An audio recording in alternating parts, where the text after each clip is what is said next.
Guys, कैसे हैं आप सब। Welcome to my YouTube channel this side Namit.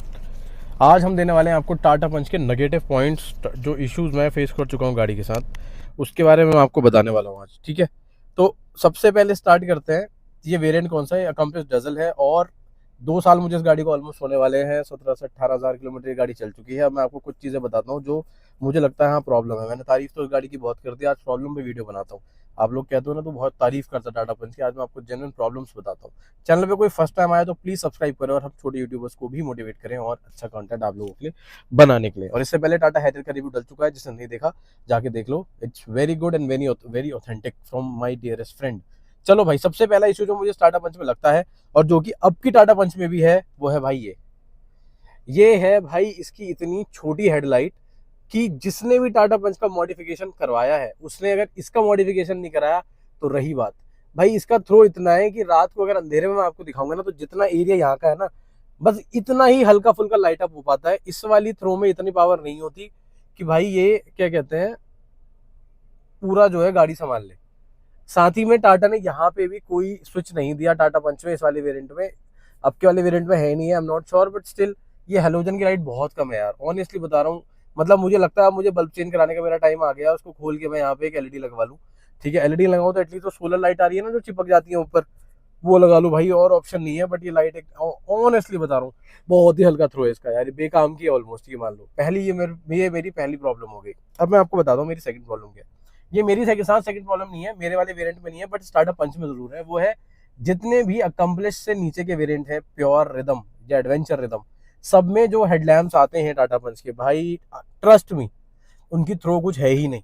अगर हाईएस्ट बीम पे भी तुम थ्रो करोगे ना तब भी तुम्हें लगेगा कि यार नहीं, मुझे इसके हेडलाइट्स चेंज करा लेनी चाहिए, हेडलैम्प चेंज करा लेनी चाहिए। ठीक है, तो भाई वो मानो ना मानो, मेरे में प्रोजेक्टर है तो मेरे को ऑफकोर्स प्रोजेक्टर हेलोजन थोड़ा दूर मिल जाता है, तो मेरे लिए फिर भी थ्रो का इशू इतना नहीं है।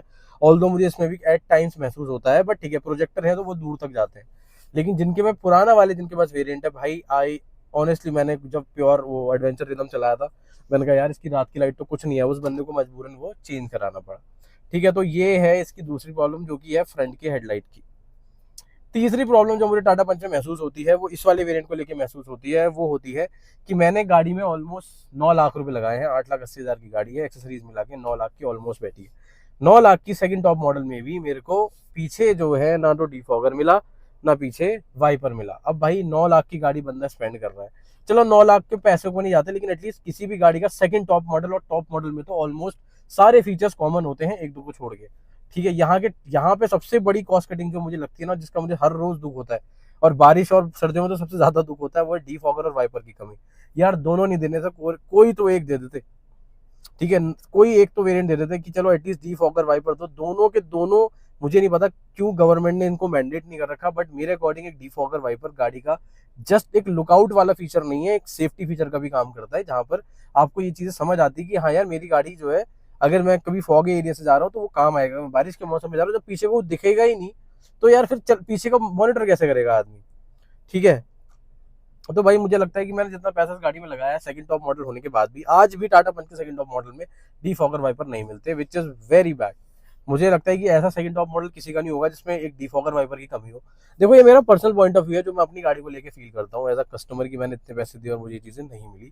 हो सकता है आपका पॉइंट ऑफ व्यू अलग हो, but this is what I feel कि भाई इतना पैसा देने के बाद, जो कि एक स्टैंडर्ड सेफ्टी फीचर की तरह मैं ट्रीट करता हूँ इन चीज़ों को, कि गवर्नमेंट को एटलीस्ट एक डीफॉगर वाइपर को गाड़ियों में मैंडेट कर देना चाहिए, चाहे 5-10 हज़ार रुपये गाड़ी के बढ़ा लो, कोई नहीं झुकेगा उस चीज़ पे। और अगर जस्टिफाई करना है कि बेस मॉडल है तो लिख दो गाड़ी के ऊपर, बहुत सारी कंपनियां लिखती हैं, एक्सी एक्सएम चलता तो है ही।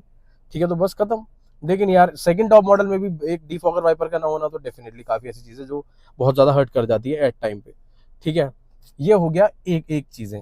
अब ये मैंने आपको 3 चीज़ें बता दी। पहली मैंने बताई आपको क्या, पहली मैंने आपको हेडलैम्प बताई, आगे हेडलाइट बताई, दूसरी तीसरी मैंने बता दी डीफॉगर और वाइपर। ठीक है, चौथा इशू बहुत बड़ा मेजर इशू रहा है पहले भी टाटा पंच के लिए, वो इसका लॉक को लेकर है कि भाई एट टाइम चलती गाड़ी में क्या कहते हैं, लॉक को खोलो तो वो पूरी गाड़ी को अनलॉक कर देता है, और चाइल्ड सेफ्टी इसमें बहुत बड़ा कंसर्न है। ठीक है, which to some extent is very good.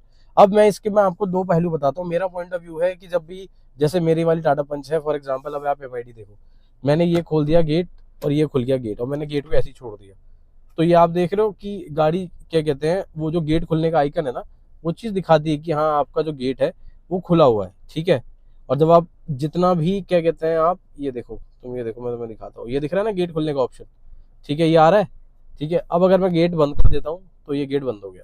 अब अगर मान लो बच्चे ने गेट खोल दिया है ऐसे, तो मैंने एक चीज देखी है मेरी टाटा पंच में कि भाई ये गाड़ी जो है वो ना नोटिफाई करती है बोल के कि रेयर डोर ओपन, ठीक है। तो हाँ, बट वो ऑफ कोर्स कुछ 5-10 सेकंड का टाइम लेती है।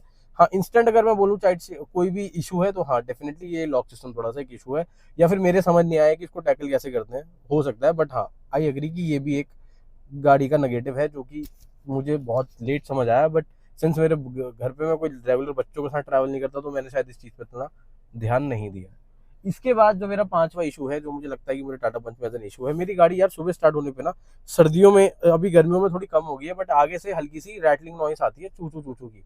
रैटलिंग ऑफ कोर्स डिफरेंट हो गया, चू चू समझ लो, एक चू चू की एक नॉइस आती है। अब मैंने उसके लिए बेल्ट भी चेंज करवा ली, आगे वारंटी में उसकी जो होती है इंजन के पास। यार मुझे तो कोई चेंजेस दिख नहीं रहे, कभी कभी गाड़ी फिर भी चू चू की आवाज कर देती है। अब मुझे टाटा को दिखाना है, ऑलरेडी मैं एक बार दिखा चुका हूँ, बट फिर भी मुझे कोई ऐसा खास रिजल्ट मिला नहीं उसके ऊपर। और भाई अब मैं इसमें आफ्टर सेल सर्विस को ब्लेम करूँ, मुझे नहीं लगता। लेकिन हाँ डेफिनेटली कहीं ना कहीं अगर हम उस चीज़ को नहीं ढूंढ पा रहे हैं तो हो सकता है वो भी एक कंसर्न हो, ठीक है। बट नो मैटर, वो पर्सनल चीज़ें एक बार चेक और करवाएंगे। ऑलमोस्ट मैं तीसरी बार चेक करवाऊंगा उसको, दूसरी बार करवाऊंगा। बट देखते हैं, क्या पता आजकल सुबह नहीं देखने को मिल रही है, कभी कभी आ जाती है। अब वो किस चीज़ की है, क्या चीज़ है, पता नहीं। बट हाँ, मैं विद टाइम ये भी बोल सकता हूँ कि टाटा का जो इंजन है, ये वाले वेरिएंट का स्पेशली जो मेरा BS6 फेज 1 इंजन है, हल्का हल्का नॉइस मुझे स्टार्टअप इस वाली इंजन में मिलता है। वाइब्रेशन जीरो है, वाइब्रेशन बिल्कुल महसूस नहीं होते। ये देखो बिल्कुल बहुत हल्के नाम के वाइब्रेशन है जो हल्की सी गाड़ी में आपको मिलेंगे, ठीक है। बट हाँ, इंजन एट टाइम थोड़ा सा नॉइजी मेरा वाला हो जाता है। बट जो अब BS6 फेज 2 इंजन है उसमें ये सब चीजें हटा दी गई हैं, तो आप लोगों के लिए प्लस पॉइंट है, इस चीज से आप बच जाओगे। ये कुछ इश्यूज है जो मुझे अपनी गाड़ी में लगते हैं। बात आती है सबसे इंपॉर्टेंट AC को लेकर कि भाई AC कैसा काम करता है। देखो मेरे भाई, ये चल रही है गर्मी का अभी स्टार्ट होने वाला सीजन, ये अप्रैल आ गया ऑलमोस्ट, मतलब मार्च का एंड चल रहा है समझ लो।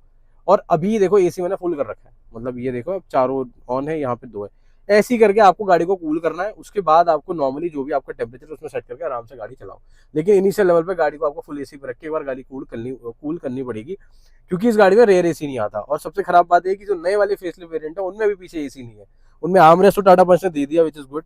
बट वो AC वाली चीज अभी नहीं रही, जो कि मुझे लगता है कि 9-10 साढ़े 10 लाख रुपए लगाने के बाद कंपनी को देनी चाहिए थी यार, एटलीस्ट अब फेसलिफ्ट वेरिएंट में तो देनी चाहिए मेरे। चलो ये वाला वेरिएंट तो फिर भी पुराना है, तो इतना कुछ शिकायत इसको लेके हम नहीं करते, ठीक है। This is some of the problems. Music system को लेकर मुझे कोई इशू नहीं है, थोड़ा सा लैगी है बट ठीक है, इसने कभी कोई प्रॉब्लम नहीं करी। म्यूजिक सिस्टम बहुत जबरदस्त है, 4 स्पीकर 2 टूटर का, बहुत तगड़ी आवाज करता है। I am very happy. Overall मैंने आपको कुछ ऐसे इश्यूज बता दिए जो मुझे फील होते हैं गाड़ी में। बाकी एज सच मुझे अपनी पंच से कोई इतना बड़ा मेजर इश्यूज नहीं है कि मैं इसको बोल दूं ना खरीदो। ये गाड़ी आज भी अपने प्राइस को जस्टिफाई करती है, सेफ्टी जस्टिफाई करती है, रोड प्रेजेंस को जस्टिफाई करती है, और I think one of the highest selling, second number of highest selling SUV Tata ऐसी पंच ऐसी नहीं बनी। कुछ तो रीजन होगा कि लोग पसंद करेंगे, बाकी हर प्रोडक्ट 100% सही भी नहीं होता। प्रोज एंड कॉन्स हर किसी के हैं, चॉइस आपकी है, पैसा आपका है, जो सही लगे, जहां वैल्यू फॉर मनी दिखे टेस्ट राइड करो और उसको ले लो, दैट्स इट। वीडियो अच्छी लगी हो तो भाई प्लीज सब्सक्राइब कर लेना, कमेंट कर लेना और सपोर्ट करो हमारे चैनल को। Thank you for watching.